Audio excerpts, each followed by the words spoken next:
नमस्कार दोस्तों, हम आपको बता दें नवरात्रि के दूसरे दिन माता ब्रह्मचारिणी की पूजा अर्चना की जाती है। ब्रह्म का अर्थ है तपस्या और चारिणी का अर्थ है आचरण करने वाली। इस अनुसार ब्रह्मचारिणी का मतलब है तप का आचरण करने वाली। माता ब्रह्मचारिणी ने भगवान शंकर को पति के रूप में प्राप्त करने के लिए घोर तपस्या की थी। इस तपस्या के कारण माता को तपस्चारिणी, ब्रह्मचारिणी आदि नामों से जाना जाता है। इनका स्वरूप अत्यंत तेजमय और भव्यमय है। श्वेत वस्त्र पहने, दाहिने हाथ में जप की माला लिए और बाएं हाथ में कमंडल धारण किए हुए इनकी पूजा करने से साधक का मन पूर्ण रूप से स्वस्थ हो जाता है। अपने पिता दक्ष प्रजापति के द्वारा किए गए भोलेनाथ के अपमान से क्रोध में आकर योगाग्नि में भस्म होने के बाद माता सती ने पर्वतराज हिमालय के घर में पुत्री के रूप में जन्म लिया। यहाँ इनका नाम पार्वती और शैलपुत्री रखा गया।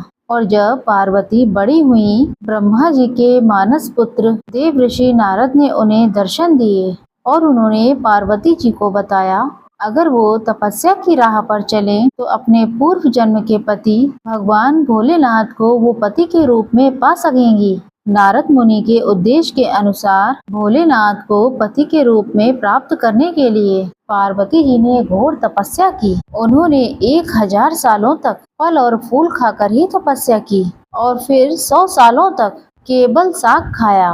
कठोर तप करते हुए माता ने खुले आकाश के नीचे बारिश, धूप और ठंड के भयानक कष्ट को सहा। इतनी कठोर तपस्या करने के बाद 3000 सालों तक धरती पर गिरे बेल पत्रों को खाकर भोलेनाथ की पूजा अर्चना की और फिर कुछ समय बाद उन्होंने वो बेल पत्र खाना भी बंद कर दिया। इसके बाद हजारों सालों तक बिना कुछ खाए पिए कठोर तप किया। देवी का शरीर दुबला पतला और क्षीण हो गया।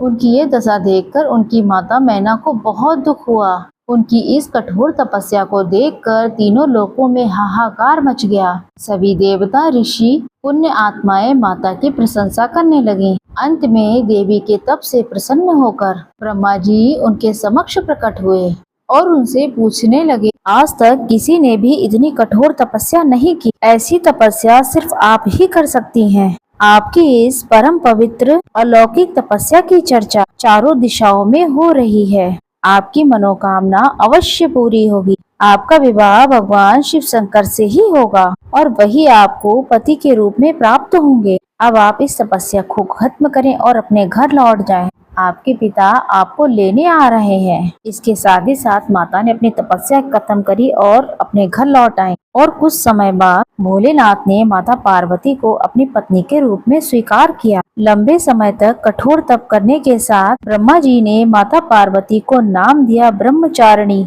इस दिन विधि विधान से माता ब्रह्मचारिणी की पूजा अर्चना करने से सभी मनोकामनाएं पूरी हो जाती हैं और विशेष फल की प्राप्ति होती है। इनकी पूजा अर्चना से संयम, सदाचार जैसे गुणों की प्राप्ति होती है। माता ब्रह्मचारिणी की पूजा अर्चना से व्यक्ति को धैर्य प्राप्त होता है और विजय की प्राप्ति होती है।